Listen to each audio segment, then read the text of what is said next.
Guztioi, buenos días a todos. En primer lugar, agradecer la presencia y las palabras del señor viceconsejero en apoyo a la prevención de riesgos laborales en un sector duro como es el de la construcción. Agradecer a nuestra directora general el compromiso del organismo en la generación y difusión de conocimiento y en que este trabajo haya llegado a buen puerto. Agradecerles a ustedes su presencia en este entorno universitario. Agradecerles a ustedes su presencia en este entorno universitario de encuentro entre el conocimiento y la sociedad, en este caso alrededor de la prevención de riesgos laborales en la construcción de puentes.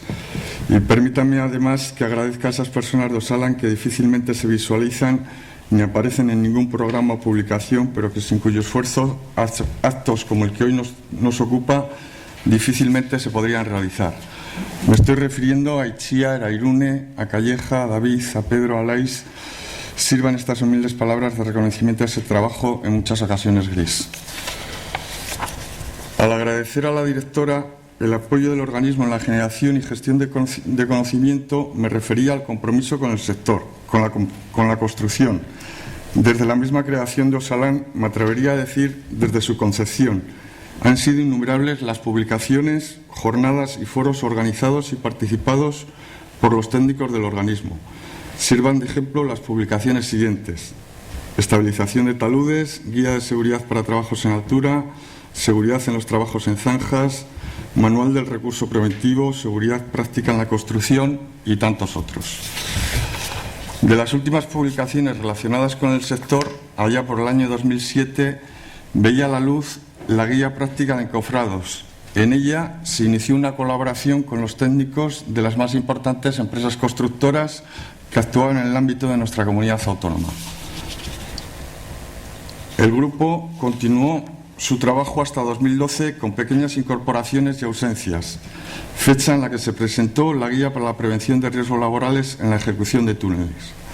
Hoy aquí el grupo humano más que técnico, con la incorporación de 3 técnicas, una desde el Centro Territorial de Osalan de Guipúzcoa y 2 desde el sector privado, han hecho posible lo que podemos denominar en mayúsculas lo que nos ocupa, que no es otro que la guía que hoy les presentamos para la prevención de riesgos laborales en la construcción de puentes, la cual se les ha hecho entrega a la entrada y que tendrá su continuidad en 2 futuras guías también relacionadas con la obra civil, que vendrían a ser prevención de riesgos laborales en la construcción y explotación de superestructuras ferroviarias y prevención de riesgos laborales en la construcción y explotación de carreteras, entendiendo como tales los trabajos específicamente ferroviarios, como pueden ser implantación de vías, electrificación o ejecución y conservación de calzada.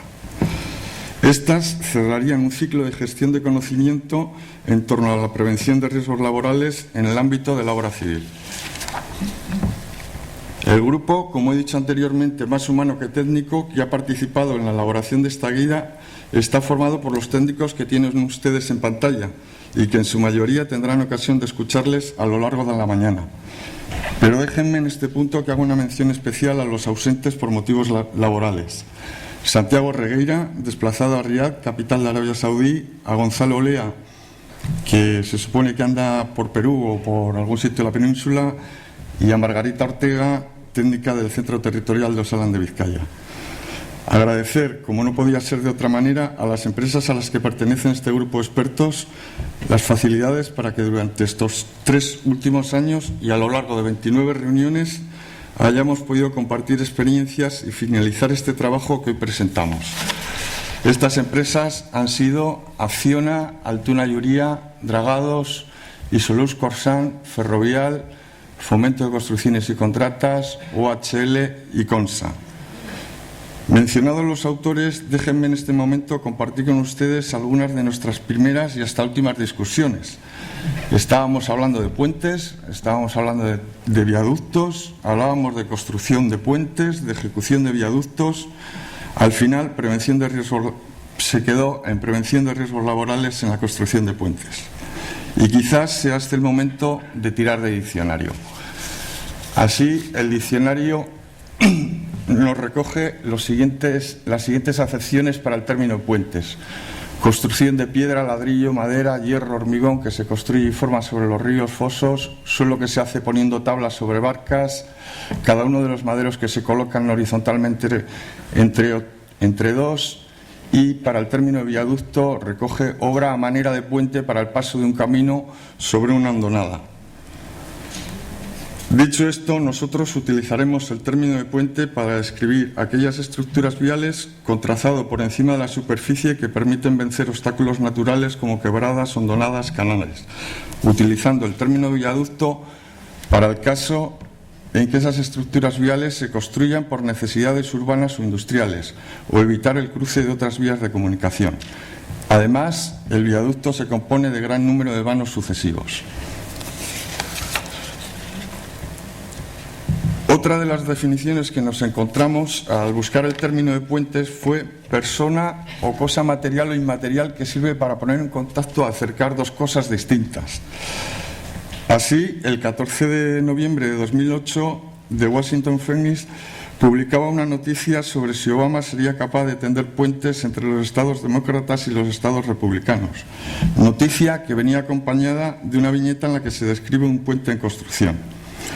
Quizás, por lo dicho hasta ahora, alguien podía pensar que estábamos hablando de algunas de las estructuras emblemáticas que cruzan la ría de Bilbao, como puede ser el puente Vizcaya o el famoso, por otros motivos, puente de Calatrava. O de otros más lejanos en la distancia, como el Hoover Dam Bridge entre Nevada y Arizona, que constituye un verdadero ejemplo de ingeniería.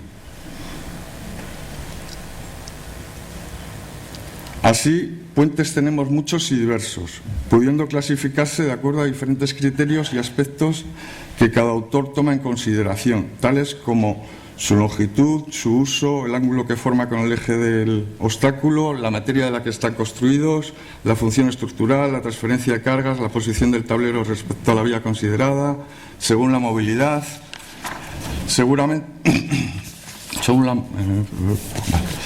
Seguramente los primeros puentes se realizaron con elementos naturales simples o con un tronco dejado caer sobre un arroyo o unas piedras dispuestas en un río. Se conoce que algunas tribus americanas usaron árboles y cañas para construir pasarelas que les permitían salvar agujeros en las cavernas. Con el tiempo supieron crear cuerdas y les permitieron unir los distintos elementos del puente. Así, atendiendo al material de su construcción, tendríamos puentes de cuerda, puentes de madera, puentes de mampostería, metálicos, de fundición de hierro forjado o de acero y de hormigón armado o pretensado. Si atendemos a la naturaleza de las vías soportadas, tendríamos puentes de carreteras, puentes de ferrocarril, puentes canal, puentes acueducto, como el Pont del Diablo de Tarragona, o puentes peatonales, como esta montaña mágica de la ciudad alemana de Duisburgo. Según la movilidad de su estructura, distinguiríamos entre fijos y móviles. Entre los primeros tendríamos puentes en arco, de celosía, de tímpanos rellenos, de tablero intermedio, de tablero inferior, etc. Puente de viga, continuas, independientes, puentes de losa, de pórtico rectangular o de pórtico trapezoidal. Y entre los puentes móviles incluiríamos basculantes de elevación vertical, giratorios, flotantes, transbordadores, puentes colgantes, etc. Dos imágenes más del Diccionario Visual de la Construcción del Departamento de Política Territorial de Obras Públicas de la Generalitat de Cataluña. Esta primera, que describe los elementos de un puente losa, y esta segunda, de un puente de vigas. Nosotros, por el contrario, hemos preferido no clasificar nuestros puentes por ninguna de estas características, sino por sus diferentes elementos y por las estructuras auxiliares que se utilizan de forma habitual en la ejecución de este tipo de obras. Estructuras auxiliares que han supuesto una evolución en la manera de ejecutar en los plazos e incluso en la accidentabilidad durante su construcción, convirtiendo un trabajo manual y artesano en un trabajo especializado. Como bien decía el viceconsejero en su introducción, entendemos que los principales destinatarios de esta publicación son tanto las empresas constructoras como los técnicos de prevención, las direcciones facultativas, técnicos de los servicios de prevención y coordinadores de seguridad y salud. Es una guía, es un guión, un punto de partida. Quizás alguien eche en falta cosas, pero de lo que sí estamos seguros es de que lo que está tiene su correspondencia real en nuestras obras. Dicho de otro modo, quizás todo lo que es no esté, pero sí todo lo que está es. Así, iniciamos la guía con una nota previa con el fin de unificar criterios y previo al análisis de los riesgos identificados para los diferentes trabajos, se relacionan y describen 23 riesgos, que incluyen tanto aspectos de seguridad como higiénicos como ergonómicos. No se han analizado los riesgos psicosociales por entender que estos se circunscriben más al ámbito de la empresa que de la obra, y allí deberían ser tratados. Esta descripción de los riesgos viene acompañada de la simbología, vamos a denominar oficial, y de una simbología adaptada a personas con discapacidad desarrollada por la antigua TUAC dentro del programa COMADAP, que significa comunicación adaptada. Esta simbología tiene por objeto hacer más accesible la información relacionada con la prevención de riesgos laborales al colectivo de trabajadores sensibles. Fue desarrollada durante 2013 y contó con la financiación al 100% de Osalan y del Fondo Social Europeo. Así definimos en primer lugar caída de personas a distinto nivel, que incluiría tanto caídas de altura como en profundidades. Caída de personas a mismo nivel en lugares de paso o superficies de trabajo. Caída de objetos por desplome, de estructuras elevadas o derrumbamiento de pisos por sobrecarga o hundimiento de masas de tierra, taludes. Caída de objetos en manipulación durante la ejecución de trabajos o en operaciones de transporte y elevación por medios manuales o mecánicos. Caída de objetos desprendidos que no se están manipulando y se desprenden de su situación. Pisadas sobre objetos, riesgo de lesiones, torceduras, esguinces, pinchazos por pisar o tropezar con objetos abandonados o irregulares. Y permítanme aprovechar que habrá alguna dirección facultativa por aquí para decirles que ellos también suelen ser susceptibles de correr este y otros riesgos y en ocasiones deberían de hacer mayor uso de los EPIs correspondientes durante sus visitas a obra. Continuando con los riesgos, tendríamos choque contra objetos inmóviles, en que el trabajador se golpea contra un objeto que no está en movimiento, choque y contacto contra objetos móviles de maquinaria y objetos o materiales en manipulación o transporte, golpes y cortes con objetos o herramientas cortantes, punzantes o abrasivas, proyección de fragmentos o partículas sobre el trabajador procedente de la maquinaria o herramienta, atrapamiento o aplastamiento por o entre objetos de cualquier parte del cuerpo por mecanismos de máquinas o entre objetos, piezas o materiales, atrapamiento o aplastamiento por vuelco de máquinas o vehículos, sobreesfuerzos, posturas inadecuadas o movimientos repetitivos que pueden ocasionar lesiones musculoesqueléticas y o fatiga física, exposición a temperatura ambiente extrema, calor o frío, contacto térmico con superficies o productos calientes o fríos, contacto eléctrico al entrar en contacto con algún elemento sometido a tensión, exposición a sustancias nocivas por inhalación, contacto o ingestión de sustancias perjudiciales para la salud, contacto con sustancias cáusticas o corrosivas, exposición a radiaciones, explosiones al mezclarse el aire con gases o sustancias combustibles o por estallido de recipientes a presión, incendios, daños causados por seres vivos, animales, contaminantes biológicos y otros seres vivos, y como decíamos nosotros, quedan excluidos los mordiscos del encargado. Atropello o golpes con vehículos, incluye los accidentes de tráfico en horas de trabajo. Quedarían excluidos los accidentes in itinere al ir y volver del trabajo. Ambos deberían ser objeto de un plan de movilidad dentro del ámbito de la empresa. Continúa la nota previa con una explicación de los símbolos que acompañan algunas de las fotografías para resaltar los aspectos más importantes, más relevantes del apartado donde se encuentran ubicadas, independientemente de que las fotografías en las fotografías se pongan de manifiesto otras situaciones peligrosas. Así tendríamos situación adecuada o correcta o situaciones inadecuadas o incorrectas. El índice de la guía es el que se les muestra en pantalla y que les iré detallando a continuación, cuyos aspectos más relevantes serán desarrollados por mis compañeros a lo largo de la mañana. Así, en el capítulo 1 abordaremos el montaje de instalaciones provisionales de obra, que comprendería un vallado, unas instalaciones higiénico-sanitarias, unas instalaciones eléctricas, de agua, zona de limpieza de vehículos, zonas de acopio y montaje, depósitos de almacenamiento, parque de ferralla y en algunas ocasiones hasta una planta de hormigón, una planta de trituración o un parque de fabricación de dovelas. El capítulo 2 abordaría los trabajos de movimiento de tierras y los sostenimientos necesarios en algunas ocasiones, bien mediante tablestacas, hinca de carriles o micropilotes, bien por anclajes unitados y mallas. Entendemos por cimentación los apoyos de estribos y pilas encargados de transmitir al terreno todos los esfuerzos. Así, en el capítulo 3 desarrollamos este apartado distinguiendo entre zapatas, pilotes in situ y pilotes prefabricados y pantallas.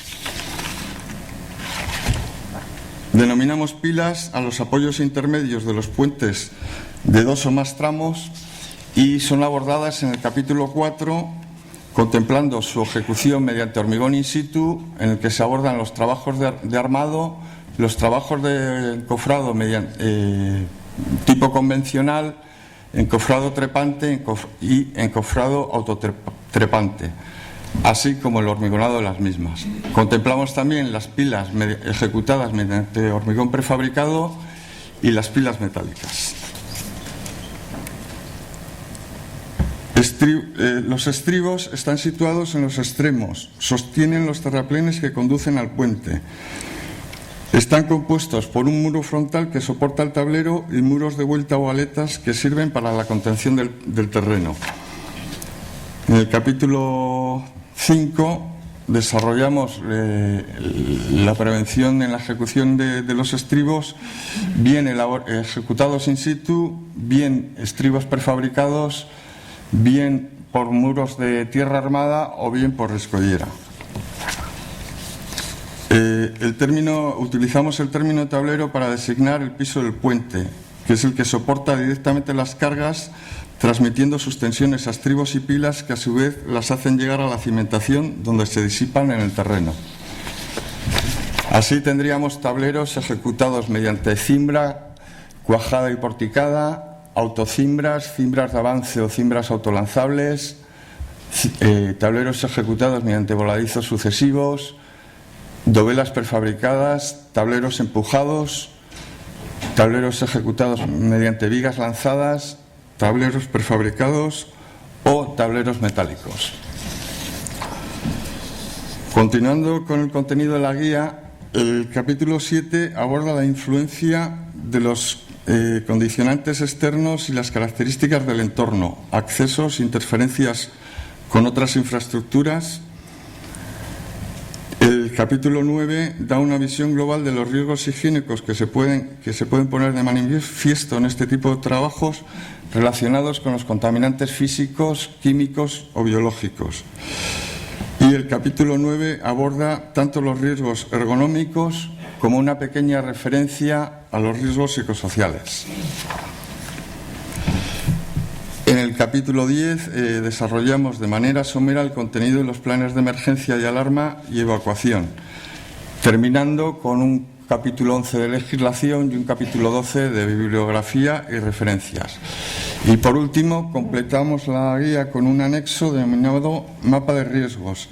Este anexo es una matriz de doble entrada en la que se repasan los riesgos que hemos ido describiendo, cruzándolos con las diferentes unidades de ejecución, tal y como se muestra en la imagen. Hasta ahora hemos hablado de lo que nos ocupa y en principio iba a terminar aquí mi presentación, pero dándole vueltas y a pesar de la opinión de algún compañero, déjenme hablarles 5 minutos de lo que nos preocupa. Decía nuestra directora el pasado 21 de septiembre, con motivo de la inauguración del Máster de Prevención de Riesgos Laborales de la Universidad del País Vasco, dirigiéndose a los nuevos alumnos, abro comillas, la teoría y el papel lo soporta todo, pero a veces la realidad es mucho más cruel, es mucho más complicada y diría yo, decía ella, que hasta a veces sangrienta. Cierro comillas.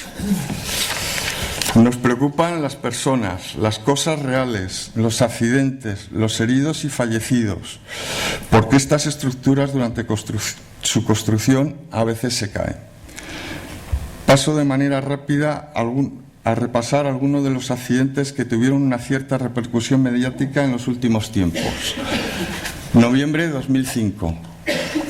6 trabajadores mueren al desplomarse un tramo del puente de la autovía del Mediterráneo.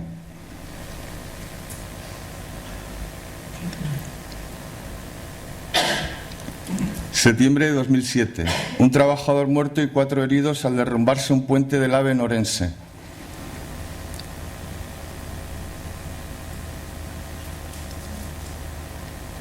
Noviembre de 2009.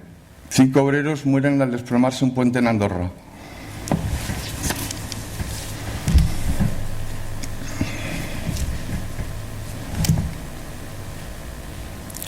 Agosto 2010. Canberra, Australia. 9 trabajadores son trasladados al hospital al desplomarse un puente durante su hormigonado. Julio 2014. Un viaducto en obras por el Mundial de Brasil se derrumba y causa 2 muertos y 20 heridos.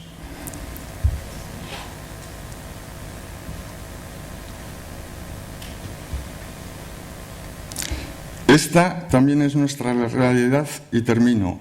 Estas situaciones y otras nos deben hacer pensar.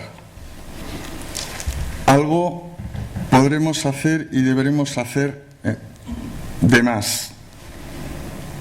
Trabajadores, al atender a las instrucciones y normas de seguridad y el uso de los EPIs puestos a su disposición por la empresa, los empresarios, comprendiendo que esto de la seguridad no es ni un gasto más ni un papel más, como a algunos les gusta decir, sino un compromiso para con sus trabajadores, los agentes sociales al ejercer sus funciones con responsabilidad, la administración en la generación y gestión del conocimiento, pero no cada uno por su lado, sino de una manera coordinada. No vaya a ser que nos ocurra, no vaya a ser que nos quedemos remando solos como el señor Fernández de la viñeta de Quino, en vez de hacerlo en equipo. Espero no haber sido muy pesado. Muchas gracias por su atención.